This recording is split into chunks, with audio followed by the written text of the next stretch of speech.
Bangladesh test দলে automatic choice Taijul ইসলাম। One day ও টি-20 দলে অনিয়মিত তিনি। জুনে ওয়েস্ট ইন্ডিজ ও যুক্তরাষ্ট্রে অনুষ্ঠিত হবে টি-20 বিশ্বকাপ। কয়েকদিন আগে টি-20 বিশ্বকাপের ভাবনায় থাকা বাঁহাতি স্পিনার তাইজুল ইসলাম ঢাকার যুক্তরাষ্ট্র এম্বাসিতে ভিসা প্রক্রিয়ার কাজে যান।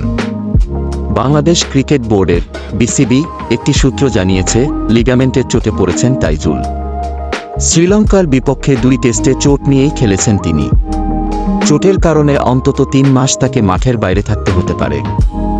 যদি তাই হয়, টি-20 বিশ্বকাপে তাইজুলের খেলার সম্ভাবনা নেই। বিসিবির চিকিৎসক দেবাশিস চৌধুরী বলেন, তাইজুল ও সৌম্যর সরকার পুনর্বাসন চলছে। দুজনই চোট থেকে সেরে ওঠার লড়াইয়ে আছেন।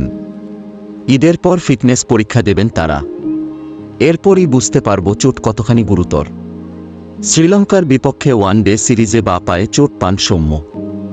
এরপর শুরু হয় তার চোট কাটিয়ে ওঠার লড়াই, যে কারণে খেলতে পারছেন না ঢাকা প্রিমিয়ার ডিভিশন ক্রিকেট লিগে। আসন্ন জিম্বাবুয়ে সিরিজেও অনিশ্চিত সৌম্য।